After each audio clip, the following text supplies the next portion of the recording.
जय Hind. Graduation pass out सभी छात्राएं ध्यान देंगी कि आप लोगों के स्कॉलरशिप से जुड़ी आज की प्रभात खबर न्यूज़पेपर में एक ताज़ा खबर आई है। पूरी खबर क्या है, चलिए बिना देर किए हुए हम लोग इस पर चर्चा कर लेते हैं।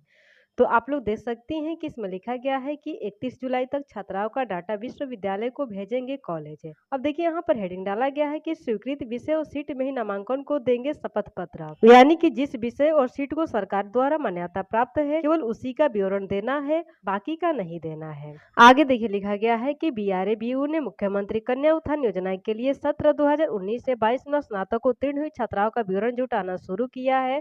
अब देखिए ये न्यूज जो है बेशक है बिहार यूनिवर्सिटी मुजफ्फरपुर का, लेकिन अगर आप लोग बिहार के अदर यूनिवर्सिटी से बिलोंग करती है तो ये न्यूज आप लोगों पर भी लागू होगा, क्योंकि डॉक्टर रेखा कुमारी के द्वारा बिहार के सभी यूनिवर्सिटियों को निर्देश दिया गया है कि 15 अगस्त तक सभी छात्राओं का डाटा पोर्टल पर अपलोड करा दे, ताकि 15 अगस्त के बाद पोर्टल को खोल दिया जाए जिससे छात्रा ऑनलाइन आवेदन कर सके। विश्वविद्यालय ने सभी अंगीभूत और संबद्ध डिग्री कॉलेजों को पत्र भेजा है। कहा है कि 31 जुलाई तक की सत्र में स्नातक उत्तीर्ण छात्राओं का डाटा दिए गए फॉर्मेट में उपलब्ध करा दें। इसके साथ ही कॉलेजों के प्राचार्यों की ओर से ये घोषणा पत्र भी देना है कि सभी छात्राएं 20 मई 2023 को जारी हुए परिणाम में स्नातक उत्तीर्ण हुई है। साथ ही उनका नामांकन सरकार से स्वीकृत विषय और निर्धारित सीट पर ही किया गया था। इसके बाद किसी प्रकार की गड़बड़ी होने पर संबंधित कॉलेज जिम्मेवार होंगे। विश्वविद्यालय से कहा गया है कि कन्या उत्थान योजना का पोर्टल इस वर्ष नहीं खुला है। 29 सितंबर 2023 को DSW कार्यालय से सभी कॉलेजों को पत्र भेजकर छात्राओं की सूची तैयार कर उपलब्ध कराने को कहा गया था। अब देखिए लिखा गया है कि कॉलेजों से भेजी सूची के बाद भी बड़ी संख्या में छात्राओं का नाम पोर्टल पर नहीं दिख रहा है। ऐसे में छात्राएं नाम जोड़ने के लिए विश्वविद्यालय का चक्कर लगा रही है। विभाग के स्तर से पोर्टल खोलने की तैयारी हो रही है। ऐसे में विश्वविद्यालय ने डाटा को समेकित करने को लेकर कॉलेजों को पत्र भेजा है। छात्राओं का डाटा पेन ड्राइव व हार्ड कॉपी में उपलब्ध कराना है। तो देखिए जो न्यूज आया है, एक नोटिस जारी किया गया है, उसी से संबंधित ये न्यूज है। तो चलिए उस नोटिस को भी पढ़कर आप लोग को बता देते हैं कि पूरा मामला क्या है, अब छात्राओं को क्या करना है वो भी हम आप लोग को बताएंगे। तो देखिए नोटिस कुछ इस प्रकार जारी हुआ है। कल ये नोटिस जारी किया गया है और इसमें लिखा गया है कि सेवा में सभी प्राचार्य प्राचार्या अंगीभूत एवं संबंध डिग्री महाविद्यालय BRA बिहार विश्वविद्यालय मुजफ्फरपुर। अब देखिए विषय में डाला गया है कि सत्र 2019 से 22 में उत्तीर्ण छात्राओं का डाटा पेन ड्राइव में उपलब्ध के संबंध में है, यानी कि जिन भी छात्राओं का सेशन 2019 से 2022 है उन सभी का डेटा अब विश्वविद्यालय को भेजा जाएगा। अगर आप लोगों ने पूर्व में ही अपने कॉलेज में जाकर अपना डॉक्यूमेंट सबमिट कर दिया है तब तो बहुत अच्छी बात है। अगर नहीं किया है तो अपने कॉलेज में जाकर के एक बार संपर्क कर लीजिएगा। अगर कॉलेज के द्वारा एक्सेप्ट किया जाएगा है तो आप लोग अवश्य अपना डॉक्यूमेंट वहां पर सबमिट कर दीजिएगा, क्योंकि अगर आप लोग सबमिट नहीं करती है तो पोर्टल पर आप लोग का डेटा अपलोड नहीं होगा, और जब तक पोर्टल पर डेटा अपलोड नहीं होगा चाहे कितनी बार भी पोर्टल खोला जाए आप लोग ऑनलाइन आवेदन से वंचित रह ही जाएंगे। अब देखिए प्रसंग में डाला गया है विश्वविद्यालय पत्रांक इतना दिनांक 29/9/2023 महोदय या महोदय उपरोक्त विषय के संदर्भ में सूचित करना है कि सत्र 2019 से 2022 में जिन महाविद्यालयों को विश्वविद्यालय के पत्रांक B/21-20 दिनांक 29/9/2023 के द्वारा छात्राओं का डाटा जमा करने का निर्देश दिया गया था, उसे विश्वविद्यालय की ओर से जो एक्सेल शीट उपलब्ध कराया गया था उसी एक्सेल शीट में संबंधित छात्राओं की विवरणी अंकित करें। उक्त छात्राओं की सूची पेन ड्राइव में अध्यक्ष छात्र कल्याण कार्यालय में दिनांक 31/7/2024 तक निश्चित रूप से जमा करने का कष्ट करें, ताकि पोर्टल खुलने पर छात्राओं की विवरणी अपलोड किया जा सके। देखिए नोट में लिखा गया है कि विश्वविद्यालय की ओर से घोषणा पत्र उपलब्ध कराया जा रहा है जिसे भरकर भेजना अनिवार्य है। बिना घोषणा पत्र के पेन ड्राइव अध्यक्ष छात्र कल्याण कार्यालय में स्वीकार नहीं किया जाएगा। इसमें देखिए छात्राओं को कुछ नहीं करना है। ये जो नोटिस जारी किया गया है कॉलेज के प्राचार्य प्राचार्यों को जारी किया गया है, लेकिन अगर आप लोगों डॉक्यूमेंट सबमिट करने से वंचित है तो समय रहते अतिशीघ्र अपने कॉलेज में संपर्क कीजिए। अगर डॉक्यूमेंट ले लिया जाता है तब तो बहुत अच्छी बात है, और नहीं लिया जाता है तो एक बार आप लोग अपनी यूनिवर्सिटी में विजिट जरूर कर लीजिएगा। अगर यूनिवर्सिटी के द्वारा एक्सेप्ट कर लिया जाता है तो बहुत अच्छी बात है। अगर आप लोग ऐसा नहीं करती है, डॉक्यूमेंट सबमिट नहीं करती है, तो आप लोग ऑनलाइन आवेदन से वंचित रह जाएंगी, यानी कि 50,000 के स्कॉलरशिप के लाभ से आप लोग वंचित रह जाएंगे। अब देखिए बहुत सारी छात्राएं इस भ्रम में रहती है कि हमने तो ऑलरेडी ऑनलाइन आवेदन कर दिया है, फाइनल स्टेटस में फॉर्म अभी पेंडिंग में पड़ा है, अभी तक पेमेंट नहीं आया है।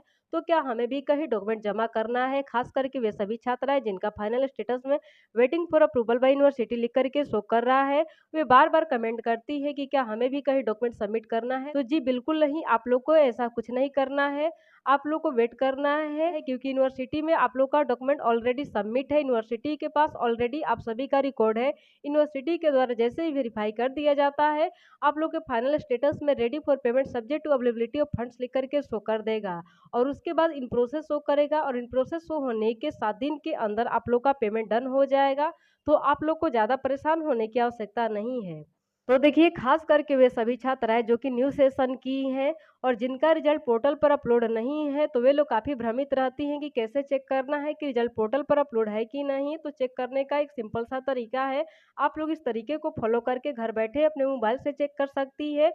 अगर पोर्टल पर रिजल्ट प्रेजेंट बता रहा है तब तो बहुत अच्छी बात है, अगर प्रेजेंट नहीं बता रहा है तो आप लोग वेट कीजिए। अगर आपने डॉक्यूमेंट सबमिट कर दिया है तो कॉलेज के द्वारा यूनिवर्सिटी को भेजा जा रहा है, यूनिवर्सिटी के द्वारा पोर्टल पर अपलोड कर दिया जाएगा। 15 दिन बाद आप लोग चेक करेंगी तो आप लोगों का भी रिजल्ट अवेलेबल शो कर देगा। देखिए रिजल्ट चेक करने के लिए आप लोग गूगल पर मेधा शो टाइप करके सर्च कीजिएगा। चलिए हम टाइप करते हैं। तो आप लोग यहाँ ध्यान से देखिएगा कि हम क्या टाइप कर रहे हैं। तो देखिए हम टाइप कर रहे हैं MEDHASOFT मेधा सॉफ्ट। बस इतना ही टाइप करके आप लोग को सर्च कर देना है। हम सर्च पर क्लिक कर देते हैं। देखिए ऊपर में वेबसाइट शो कर है तो इस पर आप लोगों को क्लिक कर देना। हम क्लिक कर देते हैं। क्लिक करने के बाद कुछ इस तरह का इंटरफेस ओपन हो जाता है। यहाँ पर आप लोग देख पा रहे होंगे लिखा गया है मुख्यमंत्री कन्या उत्थान योजना, यानी कि एक ही लिंक 2 बार दिया गया है, लेकिन यहाँ पर देखिए कुछ अंतर है। यहाँ पर 2022 लिखा गया है, तो इसी लिंक पर आप लोग को क्लिक करना होगा। हम क्लिक करते हैं। अब क्लिक करने के बाद स्क्रॉल करके थोड़ा नीचे आइएगा आप लोग, हम आते हैं।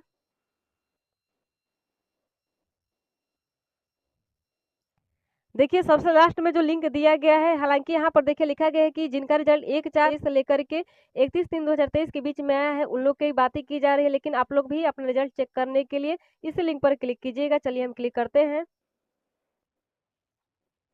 अब देखिए क्लिक करने के बाद कुछ इस तरह का इंटरफेस ओपन हो जाता है। हालांकि यहाँ पर कोई भी ऑप्शन नहीं शो कर रहा है जिस पर क्लिक करके आगे बढ़ा जाए। तो या तो आप लोग इस 4 लाइन पर क्लिक कीजिएगा, नहीं तो इस रेड कलर के सिंबल पर क्लिक करके अपने क्रोम ब्राउजर को डेस्कटॉप साइट में कर लीजिएगा। चलिए हम रेड कलर के सिंबल पर क्लिक करके आप लोग को दिखा देते हैं।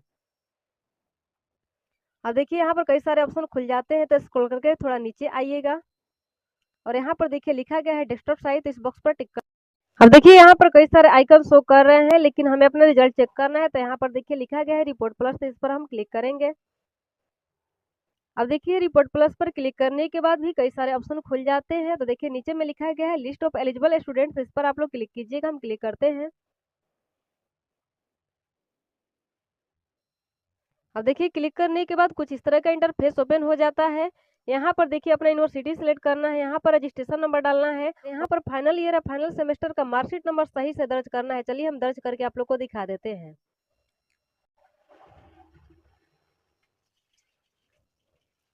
अब देखिए मेरे द्वारा सारा डिटेल सही से दर्ज कर दिया गया है। देखिए यहाँ पर सर्च का बटन दिया है, तो इस पर हम क्लिक करेंगे। आप लोग भी क्लिक कर दीजिएगा। क्लिक करने के बाद स्क्रॉल करके थोड़ा नीचे आइएगा, तो देख लीजिए यहाँ पर इनका रिजल्ट शो कर रहा है, रिजल्ट अवेलेबल, यानी कि इनका रिजल्ट पोर्टल पर अपलोड है। उनको लिंक दिया गया है ऑनलाइन आवेदन करने के लिए। चलिए किसी और का चेक कर लेते हैं कि उनका अपलोड है कि नहीं। अब देखिए किसी और का डिटेल हमारे द्वारा दर्ज किया गया है और सर्च बटन पर हम क्लिक करते हैं।